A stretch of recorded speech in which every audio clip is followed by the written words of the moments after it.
There we go. What is going on, and welcome back to my channel. My name is Jackson, and if this is your first time, welcome. Remember to like the video, okay? I have a fantastic video for y'all today. I'm going to be conducting an interview with Mr. Sear. Mr. Sear is a W1. I went to Warrant Officer Kennedy School with him, and now we're in flight school together, so we're on the path of becoming Army pilots. You know, that's good stuff. I'm going to be questioning Mr. Sear about his background, why he joined the military, why become an Army pilot, and the whole process of becoming a flight warrant officer. What was the most difficult thing for him going through the whole process? So grab a pencil, grab a book. We're about to learn a whole lot of stuff. Remember, like the video. Let's go. What is your name, where are you from, and what do you used to do before the Army? My name is Warrant Officer 1 Sayer. I am most recently from Northern Virginia, specifically Springfield, and I did a couple different jobs before joining the Army. I was a lifeguard for the longest time, and then I did a little bit of working at my local church before I enlisted. What was your reason for joining the Army, and what was your MOS coming into the Army? Why did I want to join the Army? I wanted to be a pilot for as long as I could remember. And yeah, that was always my dream. When I was in elementary school, I knew I wanted to fly. I originally wanted to fly planes, and then later on decided that I wanted to fly helicopters. And I had the opportunity to fly both. And I've just had the drive to get back up in the air and be able to do that with the Army. My previous MOS was a 15 Papa, which is an aviation operations specialist. And within that job, I was able to get a good window into how aviation works. And one thing that I would say to anyone who is looking to become a pilot is, if you have a job that you're already in the Army, or you have a job that you think you want to do in the Army, if you're looking to become a pilot, try to find something that's aviation related, because any little bit of knowledge will give you an insight into the world you want to be a part of. That being said, you can join with any MOS and find nuggets of knowledge that'll help you in your journey. I have been in the Army for 2 years, a little over 2 years now. I enlisted March 8th of 2022. So yeah, 2 years, about 6 months. A little over 2 years, 6 months now. What was the whole process like for you to become a flight warrant officer? You can go into details about the difficulties you face, and also if you ever felt like giving up, you can go into all that details. The process for me was very long because I went through multiple routes of trying to become a pilot, and I'm not a pilot yet, but I'm now on track for it, whereas before I didn't even really have my foot in the door. So I started by trying to be a commissioned officer. I had a 4-year Army ROTC scholarship to Virginia Military Institute, where I decided that after my first year that college was not the thing for me. And so I left. I did not owe the Army anything. And so I decided to try to pursue the street to seat route. And that process, I worked on that for about a year and a half, 2 years, almost, no, 3 years. 3 years of working towards that goal.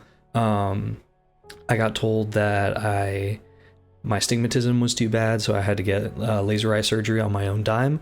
I had to set time aside to study as a civilian and take the SIFT and make sure I'm doing all the things I have to do just to join the Army in the first place, and then go through the flight physical.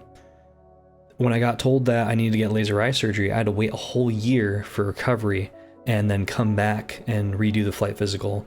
And then by the time that my packet was actually being seen, once my flight physical had been approved, I had to sit there and wait through 3 boards, but it wasn't back-to-back boards. My boards actually went every other, because every time that my packet would come back, they'd tell me that there was something new that they needed changed for the next board.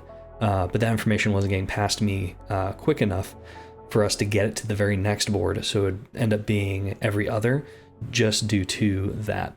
And through that, after being looked over 3 times, my recruiter was told that I either needed to give up or I needed to enlist.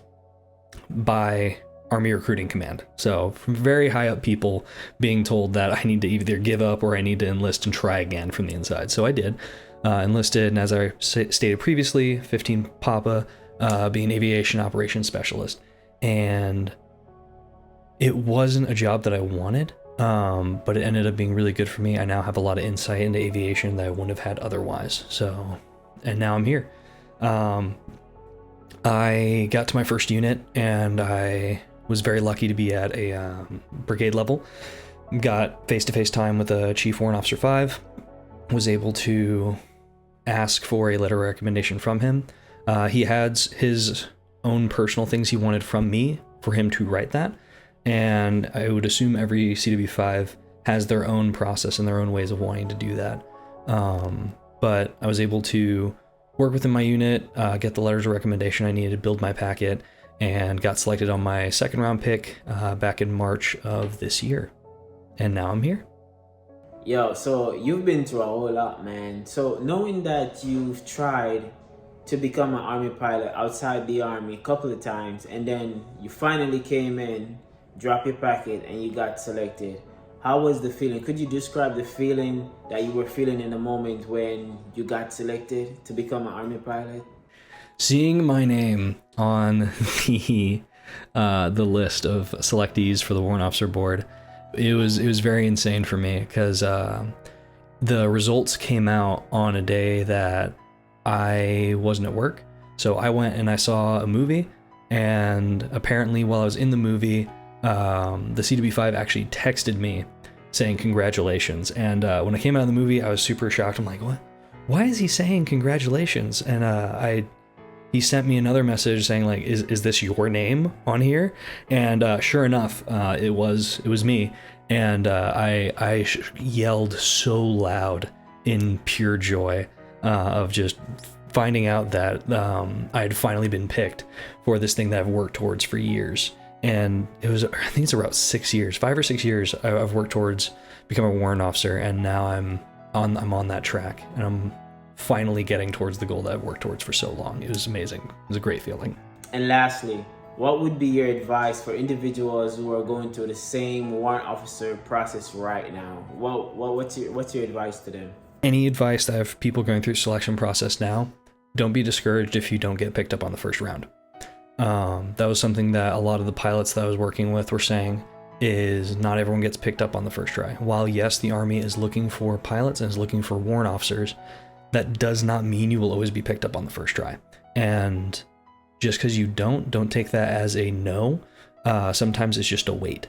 And always try to find a way to improve yourself daily. Those would be the main things that I'd have to say. That being said, thank you for having me, and have a good one. Persistency and determination. That's what I would call that. Appreciate you, Sarah, for sharing your story with us. I definitely hope you guys were able to extract nuggets of wisdom from that, because I know I did. Moving forward, what I plan to do is get different people on the platform, whether it be officers, warrant officers, enlisted, or even civilians, because everybody have a story. We can all learn from each other. All right, so that's the plan. The word for today going into next week is be the change you want to see. All right, that's what we're working with. And until next video, take care of yourself.